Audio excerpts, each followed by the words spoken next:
We are recording. Oh, we got one more person. Wonderful. Well, hello everyone.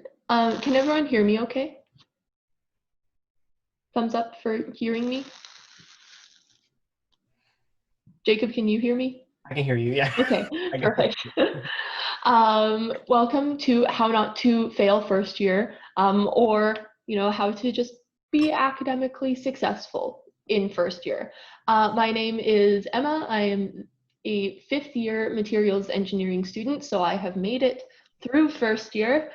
And I'm also the EUS president. So my job is to represent UBC engineering students to the faculty, to the AMS, to external organizations, and to kind of help the other EUS executives do their jobs. Jacob, do you want to introduce yourself? Yeah, so hello everyone. My name is Jacob. I am I guess I'll do my program. I'm a third year electrical engineering student. So I too have successfully made it through first year. So we are qualified to be leading this section. And I'm the VP academic for the EUS. So basically, I do lots of advocacy relating to academic wellness and professional development issues. As an example, I'm leading a mental health and wellness committee to basically understand what's going on in engineering and how we can support our students. I also run a couple things. So I run the EUS tutoring, which I'm going to shamelessly plug at the end of this session. And I also have a team of directors who run all of the EUS PD events. So yeah, that's basically what I do. Emma, would you like to do the land acknowledgement? Yes, I have another slide. Wonderful.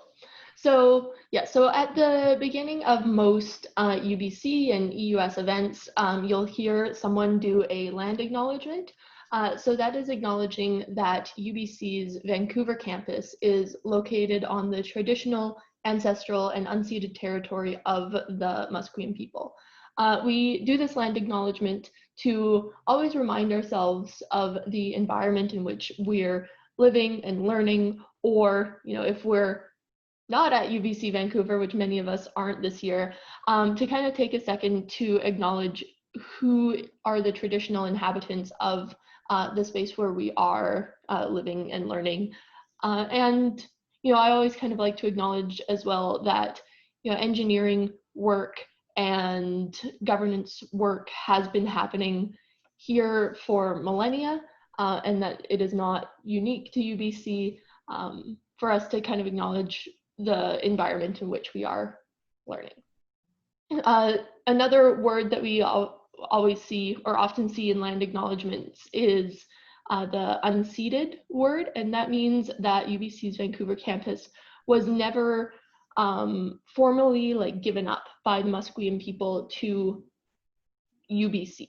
So this land is still Musqueam territory, and there is no formal agreement between UBC and Musqueam officially giving up that land to UBC. So it's important for us to recognize that we are on stolen land at UBC, and to be working towards reconciliation in many of our actions towards Musqueam. Great. So how the kind of session is going to go today is we're going to kind of go through all of the groups of classes that you'll be taking in your first year in roughly alphabetical order. I think, Jacob, would you like to share in the chat the question form? Yep, give me 2 seconds to pull that up. Perfect. So we have an anonymous Google form that Jacob will throw in the chat. And then if you have any questions throughout the session, you can just throw them into that form. And maybe because my screen is shared, if you get any responses to that, Jacob, can you just let me know to stop? Yep. We'll also be kind of pausing after we go through kind of each class if you have any immediate questions, but there's also time for questions at the end. So lots of time for questions. We're here for you to ask us things. I guess without any further ado, we will start with AppSci classes. So first AppSci classes are AppSci 100 and AppSci 101. These classes you will take both terms, so AppSci 100 in term 1 AppSci 101 in term 2, you'll have a studio once per week, where you get to kind of work with your group and work with other students in your class. Don't know how they have that set up this year, but I assume that it will be something similar, where you kind of meet once a week with kind of a smaller group. The class is basically how to be an engineer. Not so much about the math, physics, like nitty gritty technical details, but like how to work in a team, how to solve problems. You'll learn about the profession of engineering in Canada and your ethical obligations as an engineering student for now, and then when you graduate, an engineer. And the course contains kind of project-based modules. It's lots of group work. It's a good time. So how to kind of be successful in these classes: watch your screencasts, preferably not at the last minute, but we're all human. Be a good teammate to your team. That means showing up to meetings, participate in activities, don't do anything stupid like cheating or academic misconduct or plagiarism or anything like that. If you're having a hard time with something, tell your teammates so that you can work through that together, and just be nice to them. Just be nice. It's also very important to participate in class in these classes. So there's lots of discussion that happens kind of in smaller groups. Sometimes you'll do kind of like sketching things, which feel kind of cheesy, but the music is really good. So a good time to just jam out in your sketching sessions, which I hope they're still doing this year. And honestly, just have fun with it. It's not usually a class that people have a lot of problems with, but it does have a lot of valuable information. So this is a class where you can just, learn something new, practice some skills that you might not get to practice in other classes, and just have a good time. And yeah, and with courses like AppSci 100 and 101, because they're not kind of your hard black and white physics or math courses, it's really important to, like Emma was saying, to be involved in those discussions and actually talk about what you're learning. That goes from participating in class to even the screencasts. I found it really helpful to watch the screencasts with people if it was feasible. I guess online you could figure that out over a Zoom call. Because then you can actually talk about the concepts and that helps solidify it in your brain. Whereas with like physics, you can do a bunch of practice questions. The equivalent of that with a course like this would be, in my opinion, kind of discussing it and getting those concepts in your head. Yeah, one thing that I found with AppSci 100 and 101 is, throughout the year, I was like, why am I going to this class? This is not real knowledge. What am I doing here? And then I walked out of the final exam of AppSci 101 in April, and I was like, I learned a lot and didn't realize it until the very end of the class. So that was kind of a nice moment. So if you feel the same, just hang in there. You are learning things and it will be valuable for you. It's good. Cool. Do we have anyone here have any quick questions about AppSci 100 and 101? If you want to, you can just kind of unmute yourself and talk at us.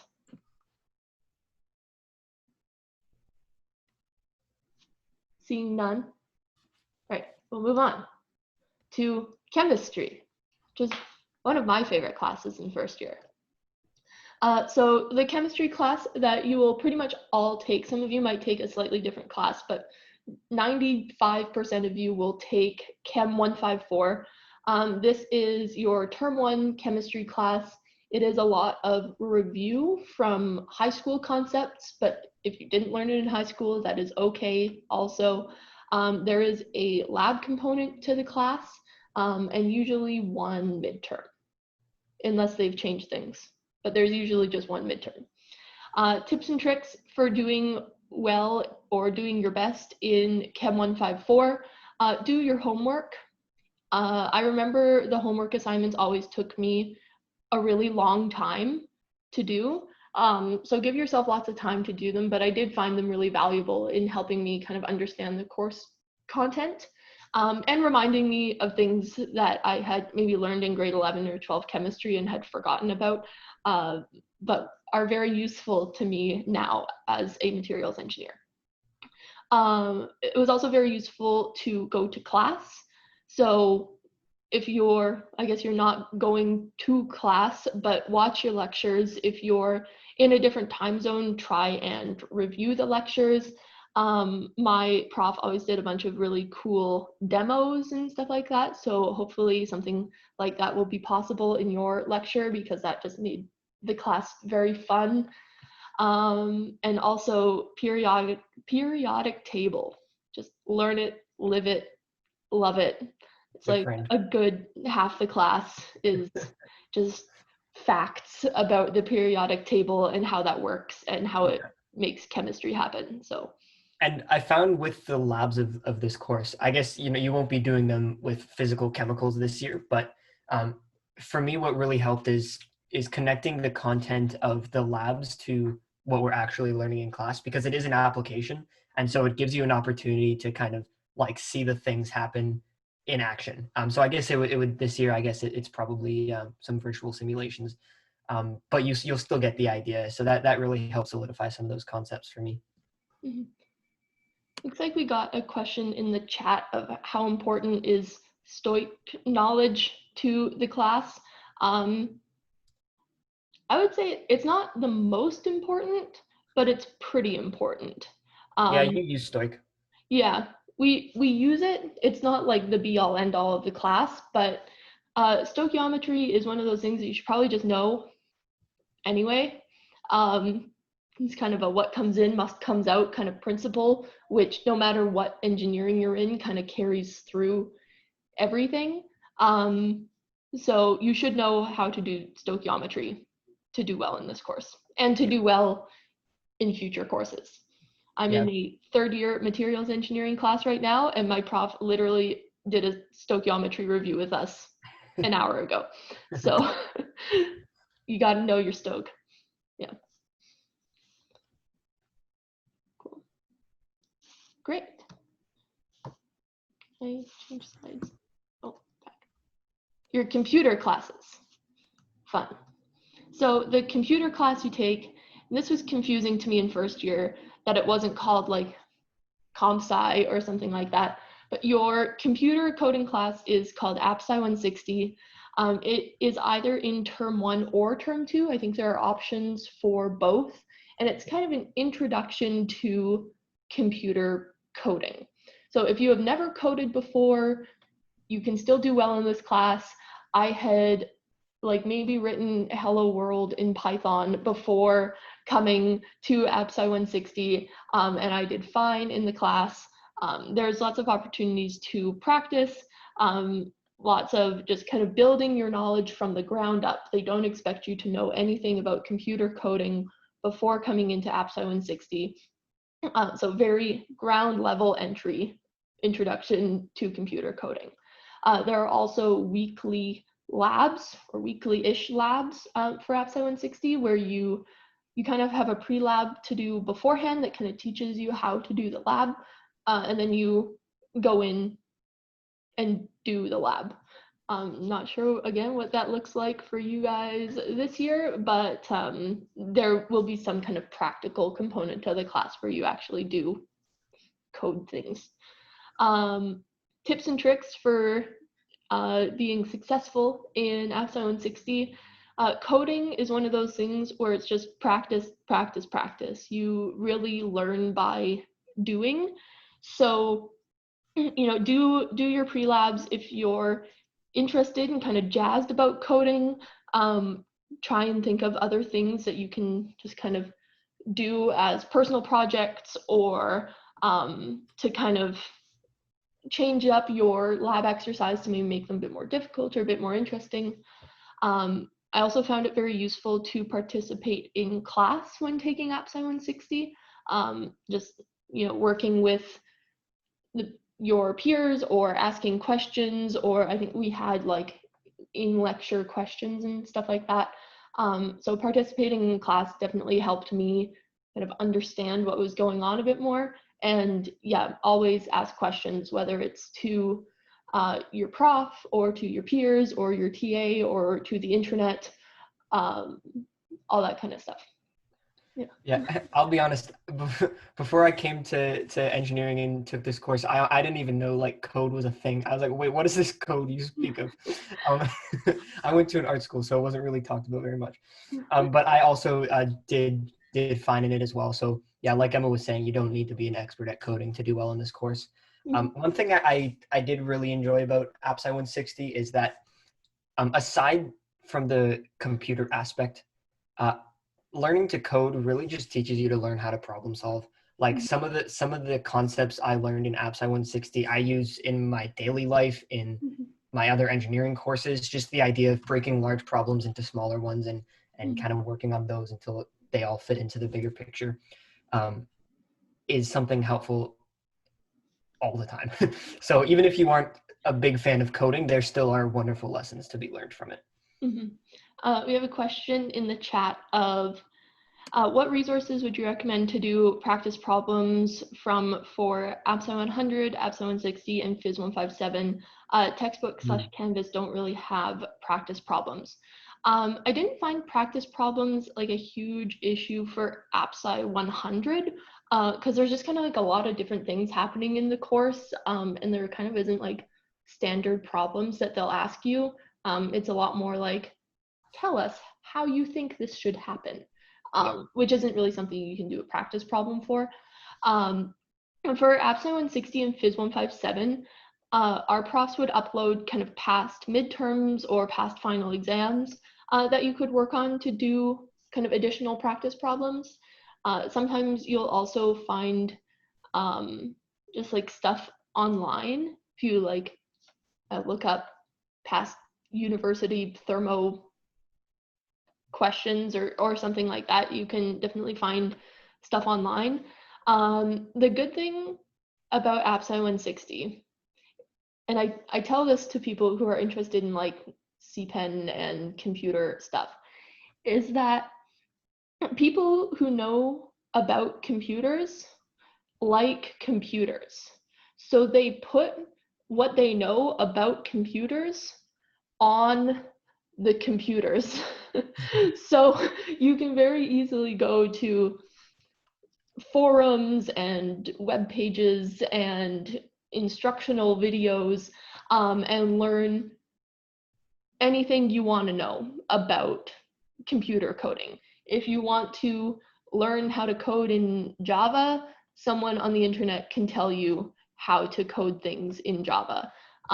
There's lots of online resources, particularly for AppSci 160, computer coding, computer engineering, software, all that kind of stuff. The good thing about C is that it's like it's been around for a while as a language. So there's like Emma was saying, there's tons of stuff online. With Phys 157, again, you could easily look things up online. One thing I did run into with that is sometimes the level of math people use varies when they're talking about thermo online. And so I'd go and search up problems and there'd be just this crazy complex math I just hadn't learned yet. That being said, you still could find resources, but also the physics textbook, which I'll talk about later when I talk about Phys 157, right here is a wonderful resource. There's lots of great questions and they explain things very, very well. So that's what I would recommend. And I think we have another recommendation. Code Academy in the chat is apparently another great resource for coding. Thank you for that. Yeah, we'll talk more about Phys 157 when we get to Phys 157. Wonderful. Next, classes. These are math classes. Can I change? That's wonderful. Okay, Math 100 and Math 101. So what these classes are, they are your differential calculus and integral calculus classes. You'll take Math 100, you're probably in it right now, in term 1, and you'll take Math 101 in term 2. Some people might also take Math 180 instead of Math 100, which is if you didn't take calculus in high school math, then you'll take Math 180.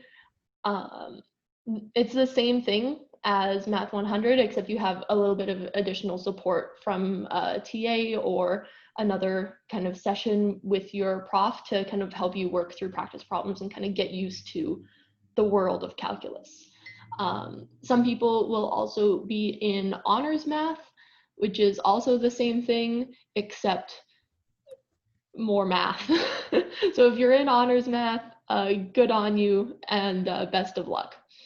Some tips and tricks for doing well in Math 100 and Math 101. They are very similar courses. They're very, very, very similar courses in kind of how they're structured and how to succeed in them. Practice is the big one. Math is something that you really just have to practice.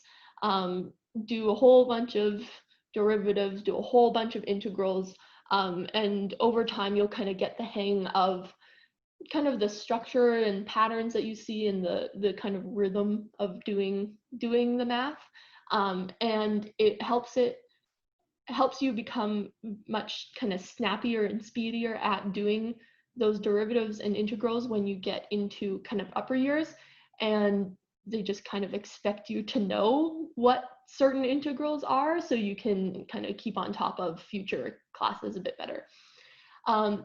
If your prof doesn't make sense to you, which happens sometimes, there are many different profs in Math 100 and 101, and sometimes you just don't click with profs. There are many resources online to teach you how to do derivatives and how to do integrals. I think Khan Academy. Pardon? Okay. Is it okay if I share one real quick? A resource? Yeah. Please share resources with us, Jacob. So there's this professor. It's his website. It's called Paul's Online Math Notes, and it's written by a professor from, I forget what university it is, but it's just a university. And I'm going to link it in the chat. And I guess we could also post this link for those who are watching the recording of this.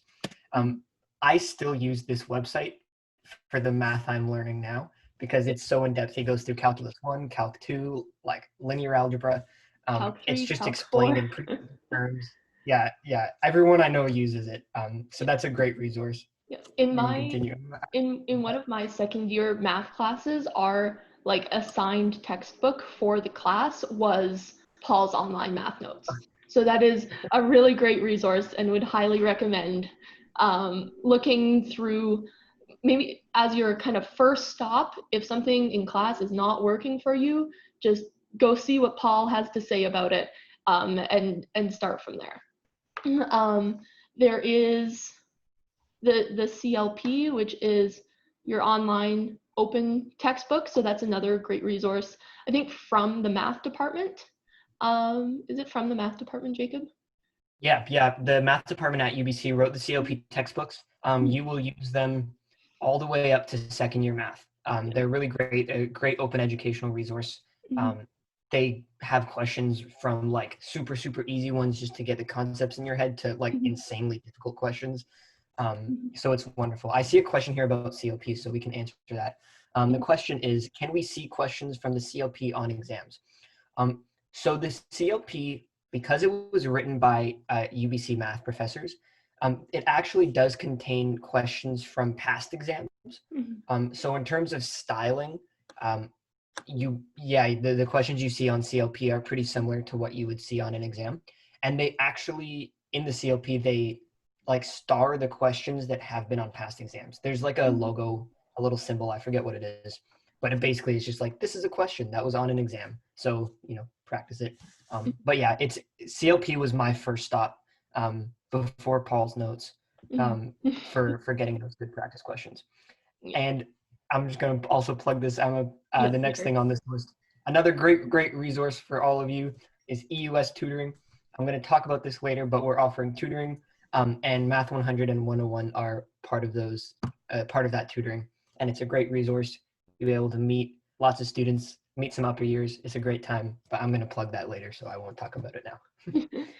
Kind of overall, Math 100 and Math 101 are like your base math courses that all of your other kind of math courses will build off of, and that a lot of your upper year courses will kind of rely on your knowledge from.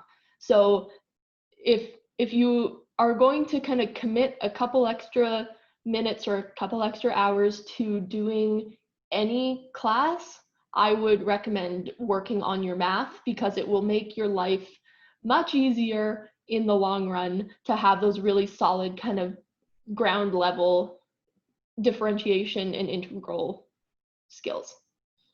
Yeah, you use it all the time. You use it all the time. In every program. Yeah. And go to US tutoring. The other kind of math class that you will take in first year is Math 152. It is pretty much always in term 2. And this class is linear algebra. Now, if you are like me, you had never heard of linear algebra before coming to university. That is okay.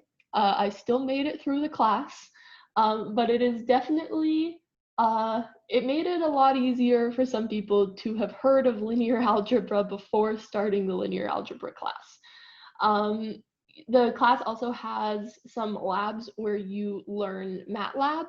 Would highly recommend doing those, because knowing MATLAB and being able to use MATLAB is just a great skill for future years of engineering. Helps you out with some of the design teams, can help you get co-op jobs. MATLAB is a very powerful tool that I do not know how to use. So I would recommend that you all do your MATLAB labs. Tips and tricks, do your MATLAB labs. One of my second year math classes actually used MATLAB for our assignments. And that was rough for me. So it would have been a lot better for my life if I had figured out MATLAB in first year. Again, if your Math 152 prof just like isn't working for you, the way that they're explaining the vectors and the matrices and stuff isn't working for your brain, there are, again, many resources online that will kind of give you visuals. I find visuals very helpful for Math 152, and kind of help you walk through problems in a different way that will maybe click better in your mind. Something else that really helped me for Math 152 was working with friends. I had some friends that had kind of gotten an introduction to linear algebra in high school through either just their like province's curriculum or for whatever other reason they were learning linear algebra. And that really helped me out to have some friends to kind of help me work through problems. And it was like late at night and I hadn't done my assignment yet, to kind of help me figure out how Math 152 worked. Yeah, the thing about Math 152 is a lot of people, if you haven't done it before, can struggle with the idea of like thinking of math in space, because that's what linear algebra is. You're thinking about vectors, things that exist like in 3D, and that for some people it works really well. They love it, and some people it's like, wait, I thought it was just numbers. Like what? So the best way I think to approach Math 152, at least for me, was to like, I think Emma mentioned this, but talk about it with people, run through those concepts, and also lots and lots of visualizations. Emma mentioned this, but yeah, online, there's lots of YouTube videos that can show you like moving animations, which just help so much, because you're like, okay, so that's what it looks like. And then once you get to that point, I think Math 152s can be pretty enjoyable, because you can do math and actually think about what it looks like. You can see it in space. And I don't know, I found that really cool. Yeah. Pretty enjoyable. Yeah. Math 152, I also found there were a couple like key words that would tell you what a problem was asking for, whether it was like in an assignment or on your midterm or on your exam. And before I kind of figured out what the question was asking, that caused me some difficulty. So when you kind of see, there will be a couple words that come up through the class and you're like, it asked me to do the same thing on a previous question. I'm not quite sure what it means. If you can kind of figure out those key words and just like what they're asking you to do, it becomes a lot more smooth sailing through the course of the class. Yeah, cool. Do we have any questions about Math 152? Not yet. I don't see anything in the chat. Is there anything on the Google form yet? No, not yet. Wonderful. Moving on. Physics. All right. So, oh, you're frozen, Jacob. Phys 157 and Phys 158 are the two of the three courses you take. Phys 157 is in term 1, which you know because you are taking it now. I'm getting a sign that my internet connection is unstable. So Emma, if I freeze on your end, just let me know. And yeah, Phys 158 is in term 2. So pretty enjoyable course, especially if you like physics. It's pretty, I won't say it's straightforward, but it's easy to understand if you do the work. At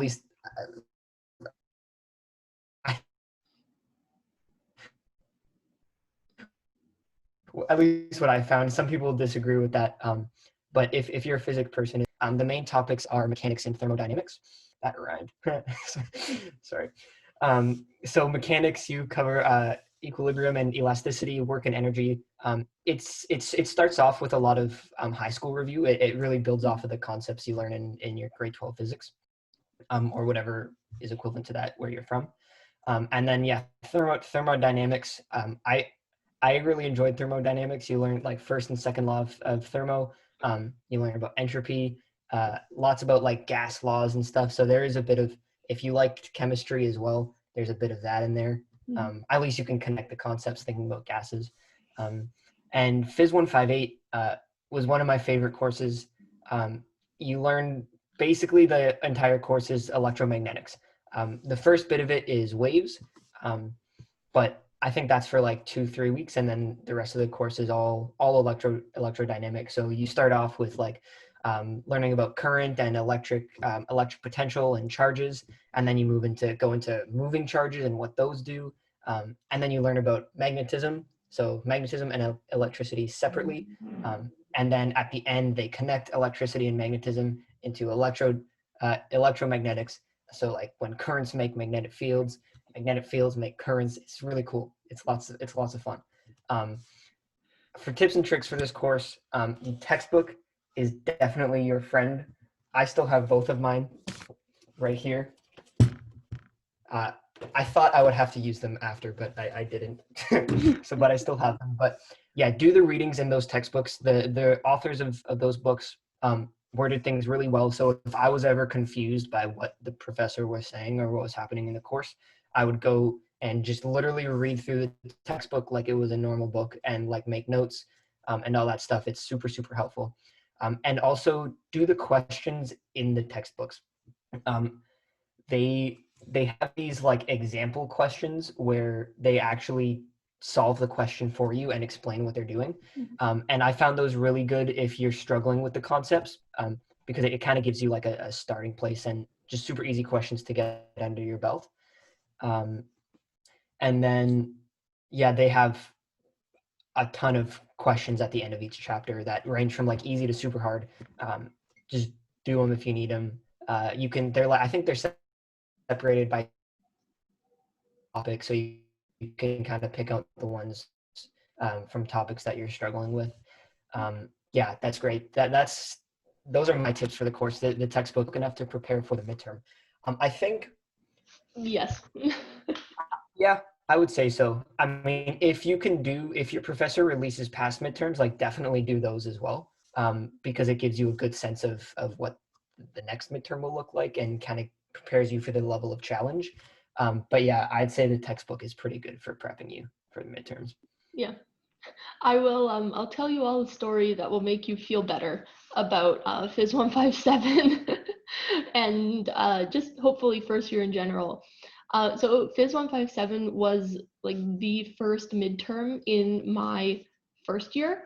That was like the first university midterm that I took was Phys 157. And I studied for the midterm like I studied for high school tests, which was I kind of read my notes the night before and called it good. And I got 35% on the midterm, and it was not good. It wasn't like one of those midterms where, you know, the average is 30% and you get 35% and you're like feeling really good. The class average was like 60%, and I got 35%. So if I were to kind of go back and tell myself how to do better on that midterm, I would say read the textbook beforehand, not my notes from class. My understanding of the material got a lot better after I started just reading the textbook all the time, and also just doing practice problems. Like Jacob said, there's really great practice problems in the textbook, and also your prof will probably post past midterms. Maybe they'll give you like past midterm solutions if you're lucky. If they haven't done that and it's like a couple weeks till your midterm, you can just ask them to post some past midterms, because I find those also very helpful with just kind of finding things that you need to review a little bit more, or, you know, finding things that you're like good on and you don't need to study anymore. Yeah, practice problems and textbook reading. So if you just have the textbook, you will like do fine. We have a question in the chat. They're asking, does what professor you have matter for Phys 158? So I'm going to give, no, yeah, I'll start with saying no, it doesn't. And this kind of applies to a lot of courses that you'll take. Whatever course you're in, you're going to have to do work outside of the lecture. And that's the work that's going to help you succeed. Lectures, what you'll learn, are really there to help you solidify concepts, and to just have discussion about it and kind of hear someone say it to you. Because once you get to university, things do get a bit more complex. There's just more subject matter, and there's no way a professor can cover all of that in a lecture. And so what matters in succeeding in university, and in Phys 157 and 158, is the work that you put in outside of lecture. So yeah, if you have a professor that you're not vibing with or you don't really understand, I had that for one of these physics courses. I think my prof in Phys 157 I wasn't a huge fan of, and it was fine. You can still do very well in those courses. You just have to kind of do some of the work outside.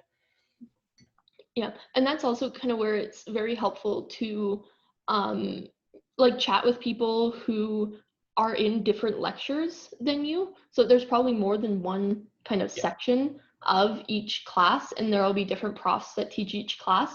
So if you say know someone from your math class or from Jumpstart or from that you've just like met so far, and they're in a different like physics class than you, you're not really figuring out your physics professor, go work with your friend on your homework assignments or whatever. And then maybe they'll have some insights from what their professor talked about in class that they can share with you. And there might be something that your professor shared in class or explained in a certain way, that you can tell your friend, and you will both do better in class. So long story short, your professor doesn't matter. Your homework matters. Yep. Yeah, cool. Next class. Awesome. So this is Phys 170. It is, what's the actual course name? Engineering Mechanics is the name of the course. It happens in term 1 and term 2. You only need to take it once. The majority of people take it term 2, but there are some sections in term 1. Yeah, it's basically an intro to statics and also dynamics. So you do lots of force systems. So you have like a body with all these forces acting on it, and there's like an unknown force, and you need to find out what that force is. That happens in equilibrium and in motion. So kinetics, so you have this force system, but now it's acting on a moving object. So how they'll ask you questions about what forces, what's the acceleration, stuff like that. It builds off again, from a lot of the stuff you do in high school, like there's lots of kinematics in high school, and you definitely use that here. It works well with Math 152. You get to the point where you'll be solving like systems of equations. So that's when you have like a bunch of variables and a bunch of unknowns, and you need to like solve them. And that's what you use linear algebra for. So it's great, but if you are taking Phys 170 in term one, you don't need Math 152 at all for this course. It's not a prerequisite. It's not a co-requisite. I think, pretty sure it's, yeah, no, it wouldn't be a co-requisite. They are completely separate. Yeah, completely separate. So you don't need it, but the concepts overlap. So it's pretty cool. This course is generally like a pretty straightforward course. I think you can say that objectively. It doesn't change much from year to year. The past midterms that are posted are very similar to the midterms you'll see. The questions you do in class and the questions that are in the textbook are very similar to what you'll see on the midterms and exams. So tips and tricks, just practice. Like once you understand the different types of questions that will be asked and the concepts behind them, like you're pretty much gonna do well in the course if you put the work in. Graphing calculator, I'm gonna just say you need one for this course. I think it might even be a requirement for the course. It's definitely your friend because like you'll get to there's sometimes you'll have like a system of 6 equations and you need to solve it, and you can't do that by hand in a reasonable time, so you need your calculator.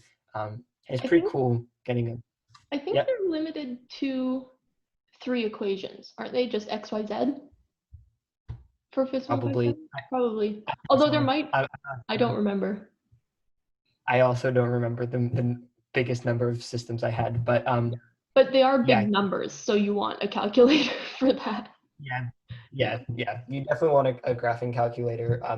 And honestly, the first graphing calculator I got, which was for this course, it was so cool. I was like, graphing calculators can do this, But yeah, again, with this course, similar to 152, you want to visualize your problems. I think when I took this course, the professor said, like, before you even start answering the problem, draw it. Draw your force system, draw your XYZ. And that makes it just so much easier to solve the problem. And I think they actually mark for your drawings. Like they'll ask you to draw the problem and you get a mark for it. And that's definitely there to help you. But yeah, with this course, it's fairly straightforward. Do the work and you'll probably do decently well in the course. Yeah. I did have a friend who did the Phys 170 exam without a graphing calculator. I don't know how, but she did do it. Interesting. So I would not recommend doing that because she did not have a good time. But it has been done. But don't try to. But it has been done. Not a challenge. Not yet. Electives. All right. This is my favorite part. Okay, so because there's so many different electives you take, we don't have any specific course here. We just have any arts class that you take as your elective. I personally have loved my arts classes that I'm taking, and I'm loved it so much that I'm minoring in it. I'm doing a minor in geography because it was just so cool. So arts classes can be so much fun if you want them to be. So find courses that match your interests. Like arts classes are a great way to enhance your learning and give you like a better understanding of just the world outside of like physics and math, which is really important for engineers. And a lot of people think of electives as just bird courses and GPA boosters, and there's nothing wrong with that. Like if it is a GPA booster for you, I mean, to each their own. But I think it can make your first year experience so much better if you like take something you're interested in and actually like try to be engaged and enjoy the course. An example of this is like if you're interested in sustainability, take a geography course. That's what I'm doing. Geography 121 is a super cool course. They talk about really sustainability, and geography, I mean, is all about, I won't talk too much about it because it's not what this section's about, but it's just about understanding how humans interact with the world. understanding problems through places and people. And so it's really cool. And yeah, like I said, they're a super great way to complement your studies. Engineers need to know things about the world outside of physics, because once you get into the engineering world, in the industry, you'll be solving problems that affect communities. You'll be designing tech that people interact with, and you need to know things about their communities, which this you will learn in AppSci 100. Tips and tricks for arts courses. Do your readings on time. Um, you need to, like, at least for me, I need to read things and like give myself time to digest them, like understand the concepts, what they're talking about. And I'm also not the fastest reader, so I usually give myself enough time to get them done. And don't do things last minute. I know, like, sometimes like physics and things, because it's numbers and patterns, it's really easy to recognize quickly. But with arts courses, you're dealing with a lot more abstract concepts. It's not just like black and white. And so you need to give yourself time to think about those concepts critically. Um, Again, actively participate in discussion. This is a great way to learn about those abstract concepts, talking about it with people. That's why they have discussions in many arts courses. And the last thing, this is kind of a comment on some engineering culture that can arise in groups within our community. Do not badmouth arts kids. You are not special because you're in engineering. There's definitely a niche group of students in engineering that think we're just a superior faculty, and that is not true at all. We're just like any other faculty. So do not badmouth arts kids. Arts is a very valuable education, and it's wonderful. So don't do that. We love you all, but you're not special. Yes. Sorry. Yeah. We're very glad that you're with us, but don't be mean to the arts kids. Yes, or any other faculty. Or any other faculty. We have a question in the chat. Could you shed some light on Econ 101? I did not take Econ 101. Did you take Econ 101? So I'm actually in that course right now. It's just weird. I'm taking it. I won't explain it here. It's complicated, but yeah, I'm in that course right now. So yeah, we've only taken a couple of the courses, so I still don't know as much as someone who I don't know much more than someone who hasn't taken it. But yeah, it's really an introduction to microeconomics. So economics on the individual scale. So dealing with individuals and businesses rather than like countries and those kind of larger bodies. It's so far it's been pretty okay. It's not super difficult. The math that's involved with the course is like very basic math. Like if you're in engineering, you'll be fine. Yeah, so far it seems pretty straightforward. If you just do the readings, do the work, I don't see it being that difficult. But yeah, we've only done like I think one lecture so far, one or two. So I don't know too much about the content. But in terms of if it's going to be hard or not, I don't expect it to be super difficult. Yeah. For some context, my arts electives were German 100 and Psych 102. So if you're thinking about taking a language class, I would highly recommend taking a language class. It's just kind of fun and interesting. There can be a bit of homework just in like, practicing the language and stuff like that. You can only take one language class though. You can't use all of your arts electives credits on taking language classes. I wish you could, but you can't. I really enjoyed German. I thought it was kind of a fun, break from, just sitting and listening in my day because we had to like talk to each other in German. So would recommend taking a language class so you get to talk during the day. I also took Psych 102, and I will be completely honest, I took Psych 102 because people told me it would be easy, and I wanted an easy class. There was no homework. There were 2 multiple choice midterms and a multiple choice final. So if you just kind of want to get in and get out, Psych 102 is an option for you. I won't tell you any more about how I'm a bad student in Psych 102. Any questions about kind of arts electives in general or your complementary studies electives? Cool. Moving on. EUS tutoring. All right. So this is my Jacob's shameless baby. plug. So EUS tutoring. It is what it sounds like. It's tutoring for first years offered by the EUS. This year, we've expanded EUS tutoring significantly from past years, and we've also transitioned it completely online. So yeah, basically, we run a tutoring program to help you succeed in your classes. There are 3 different streams of tutoring this year, all designed for different purposes. The first one is large group sessions. So basically, this is kind of a similar style to what we've offered in the past, where we offer a large group study session where students get together and there's volunteer tutors in there. And we distribute question packets with problems from different courses. And basically, you get together, you work on those packets. EUS tutors are there to help answer any questions and also lead discussion on concepts that students are typically struggling with. And so this year, it will be over Zoom. And in these group sessions, we'll be offering, we'll be running like mini breakout sessions every once in a while as well, where you go into like smaller groups of 5, like 5, 6 students. And the idea with these group sessions is really to help give you guys a sense of community, help you meet other engineering students, work with students outside of your courses, and kind of get that one-on-one time like you would if you were attending a lecture and had people beside you to talk to, or you were studying in the engineering student center. It's really, those are the vibes there. And yeah, the EUS tutors, which are all upper year engineering students, are there to answer any questions you have about the material that you're learning, about engineering, about the EUS, all that good stuff. The second stream is called EUS office hours.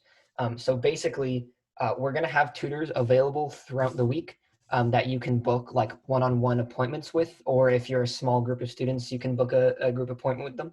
And basically, it's just to give you some sort of like check-in throughout the term outside of our group sessions. So group sessions, like they're typically like kind of 1 week before midterm, and these EUS office hours will be offered consistently throughout the term.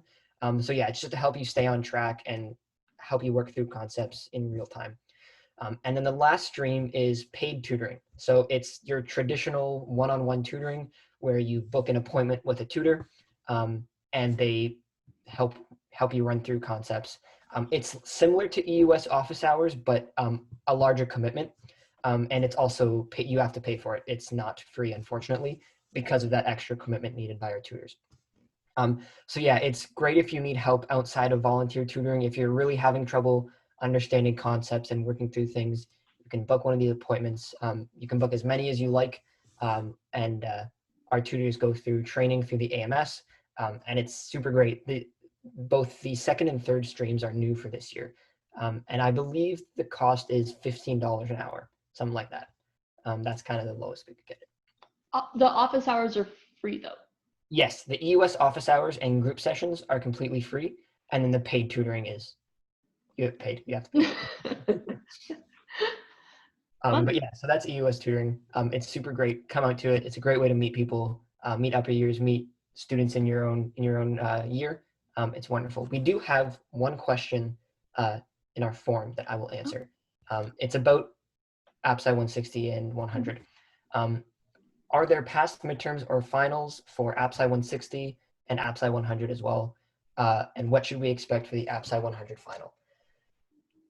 With AppSci 100, I think they do post, was it a past final or just an example of questions you could expect on a final? When I took AppSci 100, the course had only existed for 1 year before, so we didn't actually have much like past year resources when I took the exam. I don't know if they've kind of started doing that, but I did find that like the screencasts have questions on them, and the kind of questions that you see on the screencasts are, at least when I took it 4 years ago, were very similar to the questions on the midterm and the exam. So I think the screencasts are kind of the main resource for AppSci 100 and 101. Yeah, and when I took it, so I'm in third year, so I guess this was 2 years ago now. They did release like a couple pages of questions Mhm. I don't remember if they were on past finals, or if they were just, here's what you can expect to see on this final. But they did release like questions that help you practice for the final. Mhm. I don't remember if there was anything for the midterm. Um, I I think don't, there was like a study guide yeah, they were, that we yeah, got. Yeah. yeah, they It was like, released a study guide where it's like, here's what you can expect, but they didn't release any specific questions, if I'm mhm. remembering correctly. Mhm. But definitely for the final, they did. For AppSci 160, um, ooh, I think we did get past did, yeah, exams, and we also got kind of like study guides and stuff for AppSci 160. Um, yeah, that had like example questions and stuff. I don't know if it was necessarily like full past exams, but there were questions provided by the course to use specifically for studying on the midterm and final. yeah. The good thing about AppSci 160 is that it's all like problem solving based. At Hmm. least for me, that's what my final was. Hmm. So like if you're doing the labs, like you can do the labs while you go back and review the labs and any other questions they kind of give you throughout the year. If you can do those, then you'll like it's pretty similar to what the exam is. It's just it's more application of Yeah, much more application than knowledge. yeah. So All right, cool. I guess we can move on to the next slide. All right, yeah. this is the best part. Mental health in first year. So for me, this is the most important part of this session because at the end of the day, this is what's going to help you out the most. Mental health, motivation, staying on track. Um, just as a quick prelude, like we are people outside of engineering, and if you need to stay on track of your mental health and make sure you're okay, because if you don't, it just it makes life a lot harder, and you deserve so much more than that. Life is not only about your academic responsibilities. So we're going to give you some tips on how you can do that, how you can stay on track, and check in with yourself. So the first thing um, is set a daily routine. Um, like this is so important. Our mental health usually suffers when things are really chaotic and disorganized. And coming into first year from high school, it is a step up, and you kind of need to plan for that. When we have a lot to do and we don't keep track of it, our anxiety and stress levels increase a lot, and it can be difficult studying. Yeah, it can also be difficult studying full time in the same place that you live, which is something we all kind of have to do now with online courses. And so it's super important to separate school time from your personal time. And setting a routine helps you do that because you can say, okay, at 7 p.m., I'm going to stop working and I'm just going to chill. I'm going to decompress. I'm going to think about things outside of school. And that gives you time to decompress and separate that school from personal life. Um, yeah, the next thing in setting a daily routine is it helps you time manage and stay on top of things. So like basically when you set a routine, you say, okay, this is what my day is going to look like. These are all the things I need to work on. And here's my time. I'm going to allot time to each of those things. And it helps relieve a lot of stress because you know what you need to work on. Everything is in front of you and you don't need to think about if there's something you're missing. You have your day planned out. So it helps you time manage and helps you stay on top of things and give you much less to keep track of. And the great thing about time managing is it also gives you more time, more free time, because if you've been productive throughout the day, you've done the work, um, you feel a little bit more comfortable taking time away from that work. I've done everything that I can for the day. Now it's time to chill. Um, and also, it helps you be more efficient, and you can dedicate time in that schedule for free time. For me, I like to prioritize free time basically just as much as I prioritize getting work done. Free time for me is always in my day because it's so important. You need time to decompress. And yeah, like I said, less stress keeps things from getting disorganized. Um, the next thing you want to do that's really important is checking in with yourself and developing a support system. Uh, oh man, I'm sorry, my notes just got all weird. Let me find this part.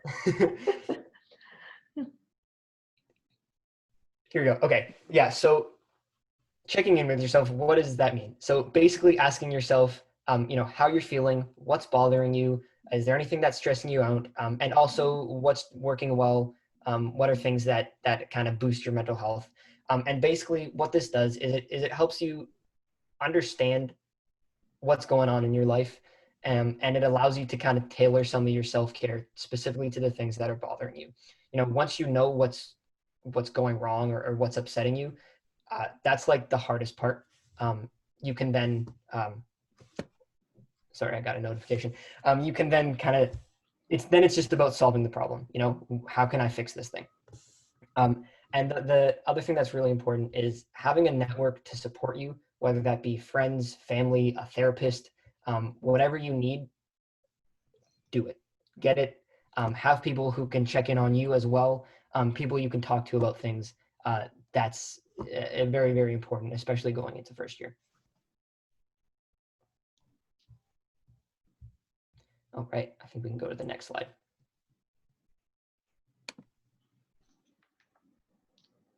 Okay, here we go. So another super, super important part that some people don't realize is part of your mental health is socializing. So make sure you stay in touch with your family and your friends. This gives you a sense of community. It helps you develop that support system, and it just helps you have fun. It's good to take a step away from school. We're social creatures for a reason, so make sure you're talking to people.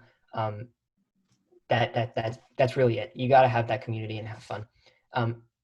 Also, you want to make sure you're staying active. You won't be, because we're online, you won't be using those legs to be walking to school, so you got to find another way to use those legs.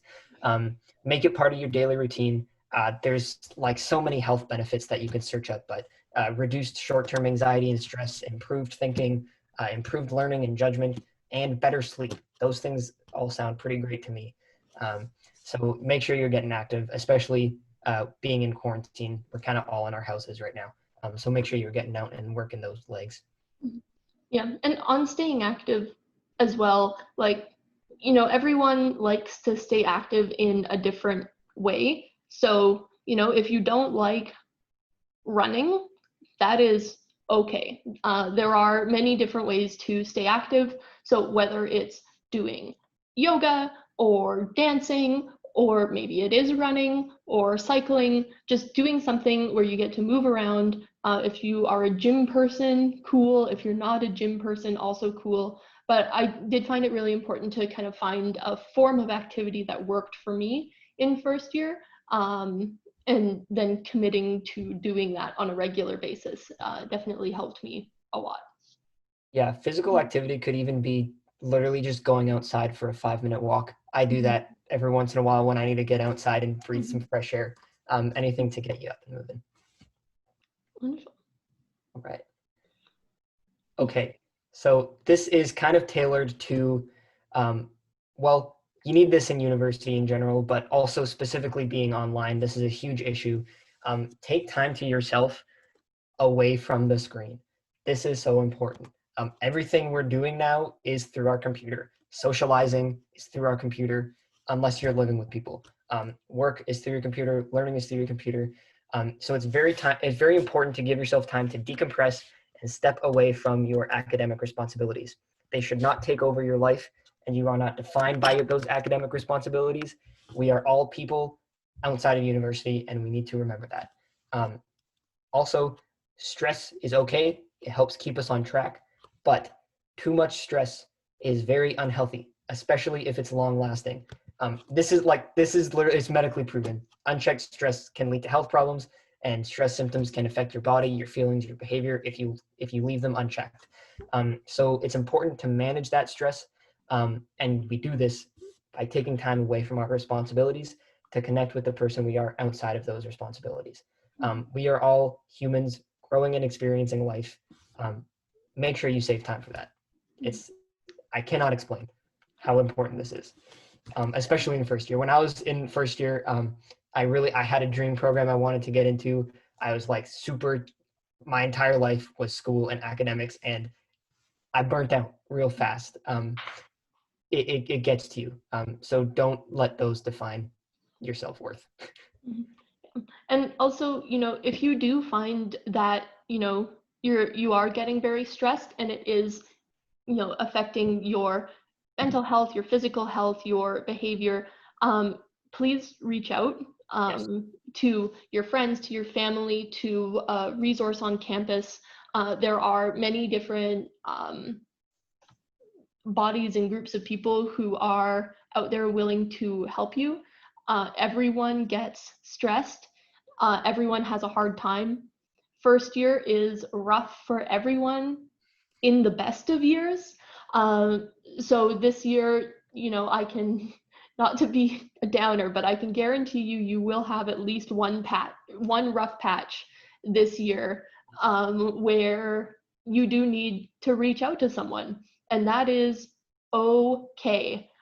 Everyone is feeling the same way at some time or another.